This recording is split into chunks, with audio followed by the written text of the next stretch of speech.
Hi, everyone. Welcome to another episode of Funeral Home Talk with yours truly, Annayyyy. I do want to start off by apologizing because I did not upload the promised episode like I said yesterday.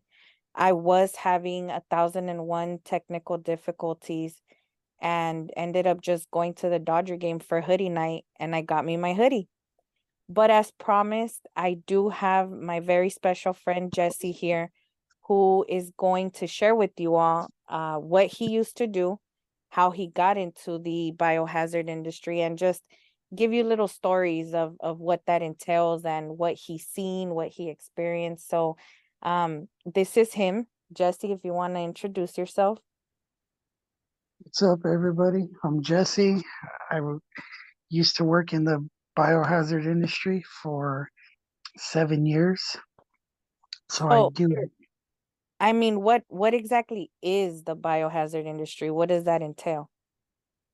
well, the biohazard industry is mostly about cleaning up, pretty much the aftermath of any crime scene, whether it be suicide, homicide, pretty much cleaning up the aftermath of, any crime.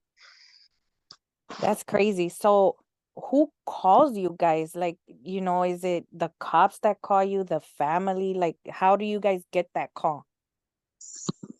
Sometimes we would get calls from a police department if it was, out in the public. But if it was, like a suicide, um, depending on where the suicide occurred, if it was like a family member of someone, then yes, we would get called from, from a family, or, it depends where the suicide took place. Then that place would, then call us to arrive to the crime scene, and we would go and clean And it up. clean it up. And it's crazy because it's like I tell a lot of people that don't or have never been in the industry, there's a lot in the background, that people don't see. People think, okay, there was, let's just say, a homicide, homie killed his toxic ass girlfriend, and that's it. They go, they pick her up, the coroner picks her up, then she goes to the funeral home, and that's it. But it's like nobody really stops and think, at least nobody that has been through it ever stop and think like, okay, what about all the blood that was left behind at their home? Like who takes care of that? The family? And the answer most of the time is no. I would not recommend a family. That's very traumatic. So I know that in the biohazard industry, and correct me if I'm wrong, but you guys have contracts with, like you mentioned, with police departments, with coroners, where they call you guys up and they say, hey, we have this home. This is what happened. We need you guys there ASAP. There's a lot of blood, et cetera, et cetera, et cetera. Correct. Um, I mean, what made you say this is what I want? Or better yet, how were you introduced into the industry? Interesting story of how I was introduced to the biohazard industry. My best friend, who I've known for pretty much my entire life, we grew up together, from the time we were kids, and his parents were the owners of the biohazard company. So we were a small, family owned business. Mm-hmm. And when I graduated from high school, I was looking for work at the time. And believe it or not, it happened to be my pretty much my first job, my first career. And my best friend and his parents, they pretty much taught me the tools of the trade. They taught me everything from A to Z on how to clean up a crime scene. And of course, you can imagine I had to adjust. I had to adjust. I had to get used to the smells, Oh of. yeah, that those are some crazy smells. I had to get used to the smells of, decomp, and a decomposing body, and pretty much everything. I had to adjust, and it took me years. It took me years to adjust, but after a while, like you said, I fell in love with the business, and I said, "Hey, this is."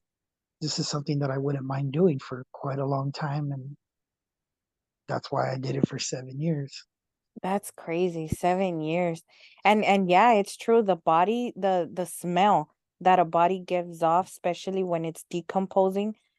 We had a body in one of the funeral homes that I worked in. I want to say it was the one in Torrance, the same one where that man was brewing his own coffee in the morning. Um, we took in a body that he was not in his right mind. So it was a hot summer day. Homie was already, tiptoeing around the house, ready to hit the flow. And he ended up grabbing an electric blanket. He connected it, put the blanket on himself, laid on the floor, and he passed away. He suffered a heart attack and just passed away. Nobody knew. He lived by himself. So when they came in, they being the coroner to remove the body, it was filled in maggots. I mean, you can imagine 2 weeks with an electric blanket on. And I mean, outside it's like 110 degrees. There was maggots all over the body.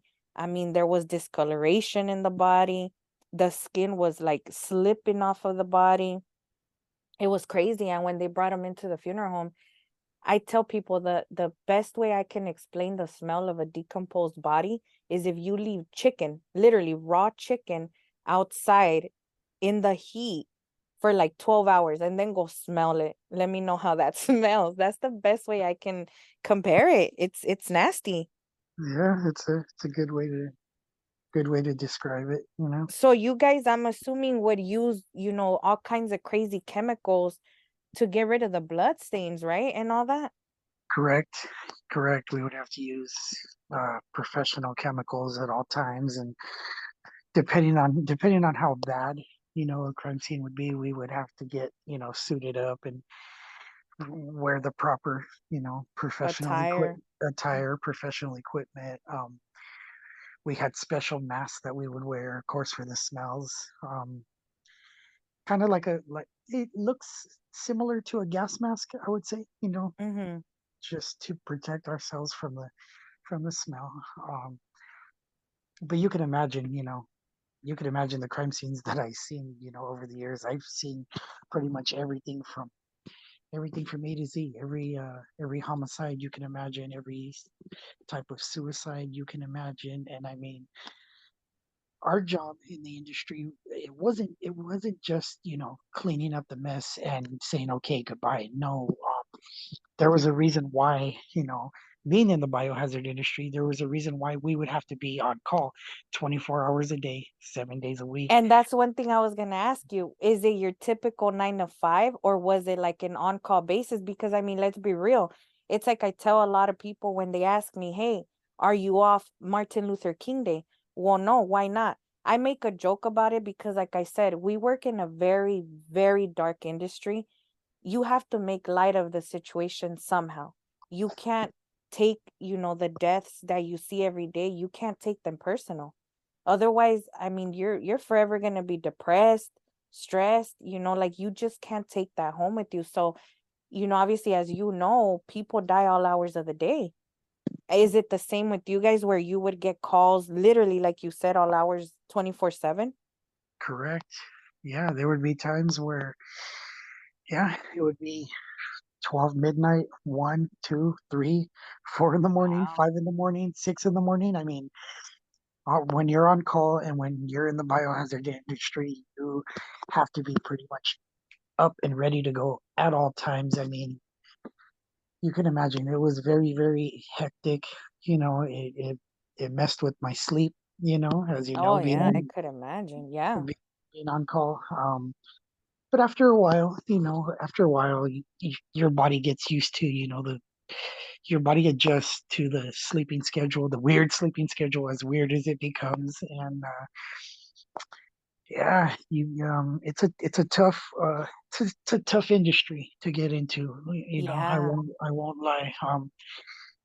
I've seen a lot. I've seen a I lot. mean, I can imagine, like, yeah, it's like I, was telling some people that knew that you were gonna come on, is yes, we have that in common as far as the industry because it's death that surrounds the industry. Let's be honest, that's what it's based out of. However, it's very different. I have a 9 to 5. Yes, there was a time where I would pick up bodies from the hospital, the nursing homes, the residences, the list goes on, the coroner's office.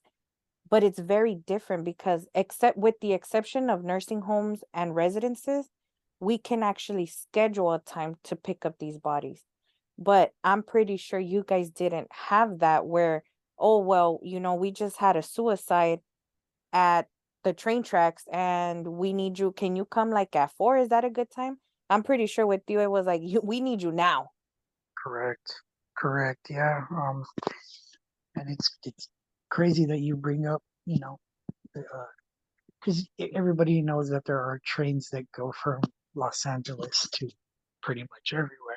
Yeah, there's trains here in LA. And so with that being said, just a quick little story. Um, there's a lot of people that do like to commit suicide by train, and so we did have a lot of suicides that we would have to clean up uh, by train, and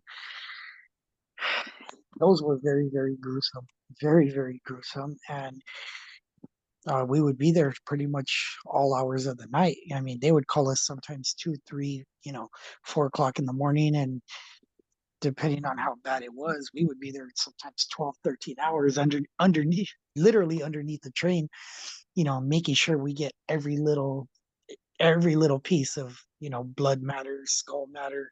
I mean, brains, I mean, you name it. We would have to make sure that we get every little piece because we are, professionals at what we do. And Now, is that, would you say, I mean, I would want you to share one of your craziest stories that I'm sure all of them are crazy. I mean, you're cleaning up crime scenes, let's be honest.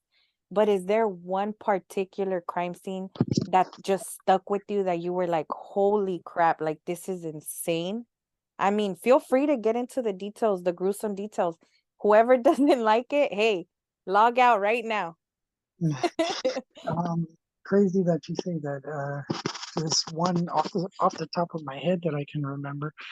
Um, it was a suicide that we cleaned up a few years back, and it was inside of a public storage unit.